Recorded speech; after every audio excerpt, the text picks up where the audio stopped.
Artistic expression. The joy of creating is the culmination of training, rehearsal, and collaboration. It invites us to engage with the broader contexts in which the arts exist. Kristabel Kenta-Bibi embodies this blend of joy, artistic excellence, and community commitment. She exemplifies what it means to be both a leader and the best. Kristabel inspires others through mentorship, working with students of many backgrounds and ages. Many of you have worked alongside her in MPOW, which expands access to the performing arts for underserved local students. You may have been moved by her in Twelfth Night the Musical, Into the Woods, or The Bubbly Black Girl Sheds Her Chameleon Skin. Or you may have experienced her leadership as a choreographer for Oklahoma and as a producer of Gradients, the showcase for students of color in the Department of Musical Theater. Alongside her artistry, Kristabel pursued double minors in political science and performing arts management and entrepreneurship, grounding her work in a commitment to service. Beyond campus, she is the founder of Act Brave, an anti-bullying initiative in Connecticut schools, and she mentors artists nationwide in the We Audition community. Through her artistry, leadership, and service, Kristabel joyfully reflects the very best of our community. As she shares, "I want to be the representation I didn't have enough of growing up, to show young artists like me there is space for them to be fearless storytellers." Congratulations, Kristabel, on being named SMTD's 2026 Student Commencement Speaker.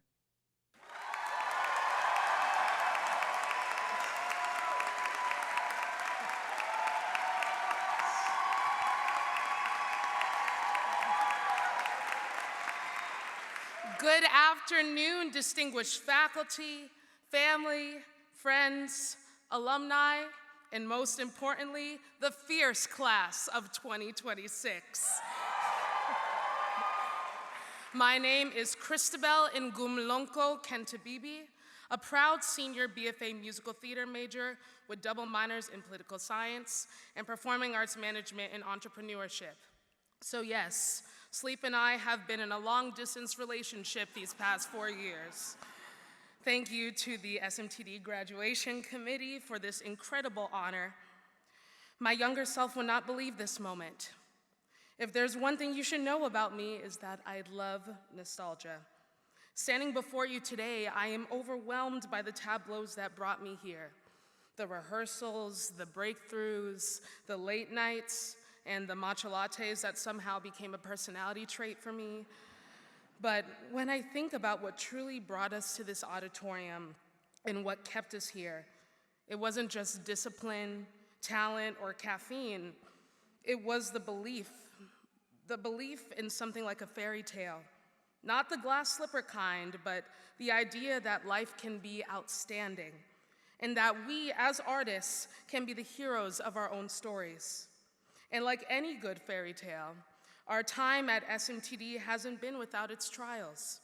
We faced rejection, comparison, uncomfortable growth, and 8 a.m. classes that felt like their own villain origin story. However, in the midst of all this, there's something I learned here, specifically in senior acting with Professor Vincent Cardinal, that might be helpful to all of us. He introduced us to a philosophy from American actress Stella Adler, that imagination is the driving force behind powerful storytelling, and that we must dare to imagine beyond our current reality to create something extraordinary. To guide us, he gave us Adler's 7 essential questions for building a character. Who are you? Where are you? What do you want? How do you go about getting it? How do you react when you do or don't get what you want? Who are you talking to? And how do you want to make that person feel? While these questions are rooted in acting, they apply just as deeply to our lives as artists. So let's start with question 1. Who are you? Yes, a question that holds the same amount of ambiguity as tell me about yourself. Both phrases have the undenying capability to strike fear in every first date and job interview known to man.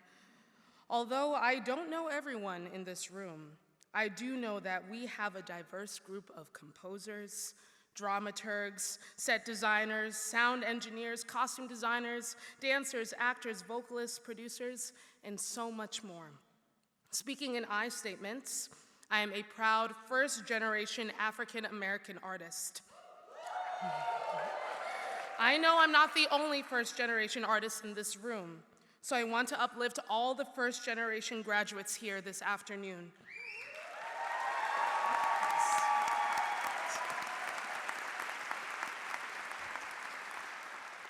As the daughter of two immigrant parents who have sacrificed so much to get me to where I am today, I carry their story with me in everything I do. Their journey reminds me that the stories we inherit are not small. They are bold and deeply human. They are stories of movement, of reinvention, of claiming space when that space is not freely given. And I want to say this, especially as we step out into a world beyond this auditorium, people like my parents, people like so many of our families and communities do not stand outside of this nation's story. They are essential to it. They are not interruptions. They are not threats. They are builders, caretakers, innovators, and dreamers who shape the very fabric of this country every single day. Yes. They belong here, not because they have something to prove, but because they have already given so much. And as artists, it's our responsibility to remember that, to tell truthful stories, to create spaces where people are fully seen, and to imagine a world where belonging is recognized, not earned, because we can't fully share who we are without them. So thank you to all the parents and families who made this moment possible.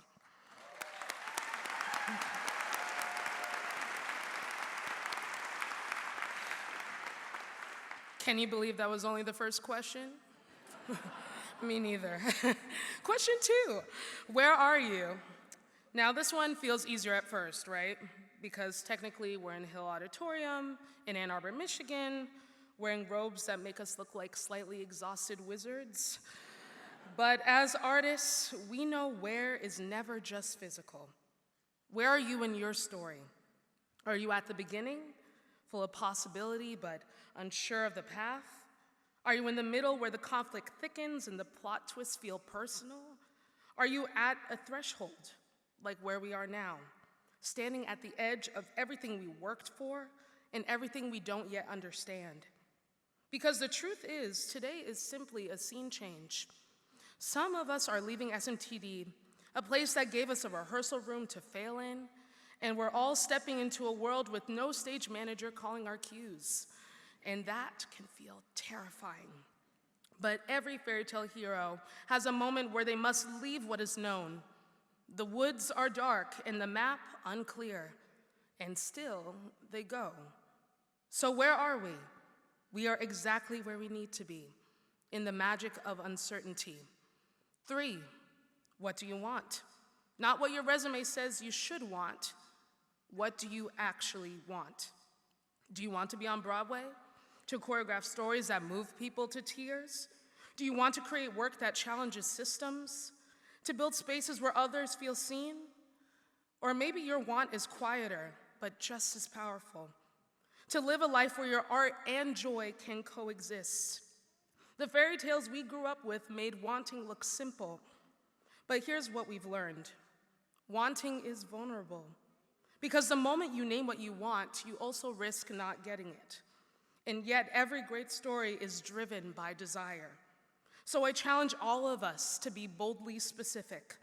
Because if you don't know what you want, how will your story know where to take you? 4, how do you go about getting it? This is where the montage would usually start. Cue the training sequence, the auditions, the callbacks, the thank you so much will be in touch emails that never actually follow up. If SMTD has taught us anything, it's that getting what you want is rarely glamorous. It looks like discipline, but it also looks like collaboration. Because none of us got here alone. We learned how to listen and adapt. In fairy tales, the hero always has help, like a fairy godmother or a talking animal sidekick. In our story, that help looks like the people sitting next to you.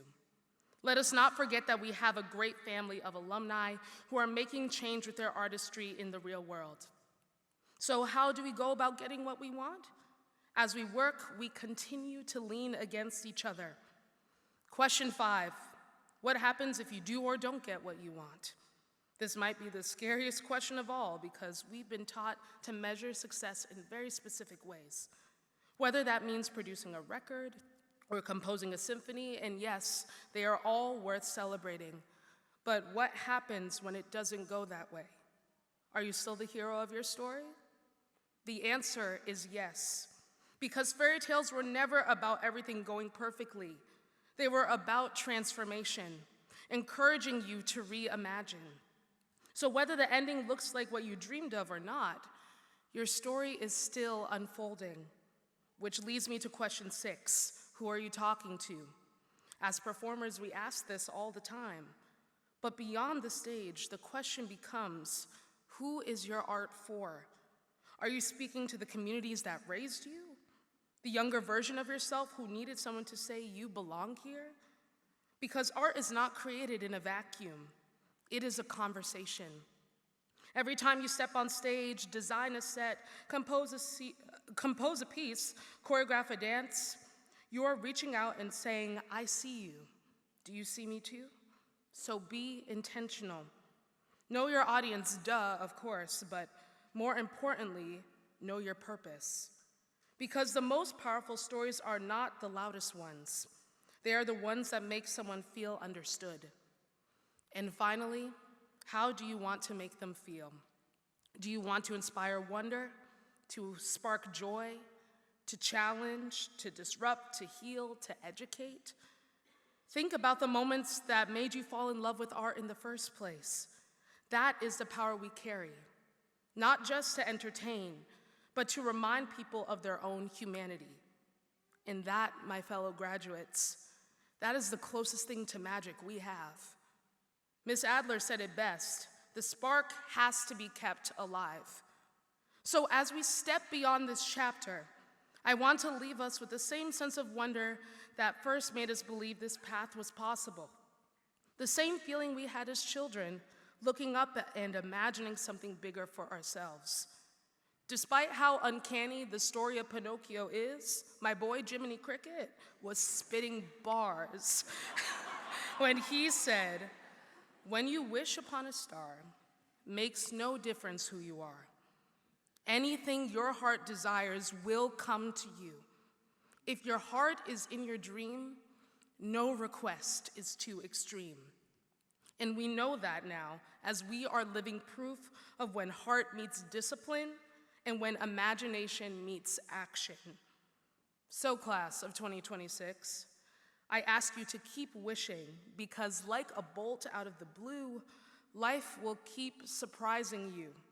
However, as long as you stay true to who you are and the magic that brought you here in the first place, your dreams won't just come true, but you will create them. Don't forget to take care of yourself and your inner child in the process. You both are deserving of a happily ever after. Thank you, and go blue forever and always.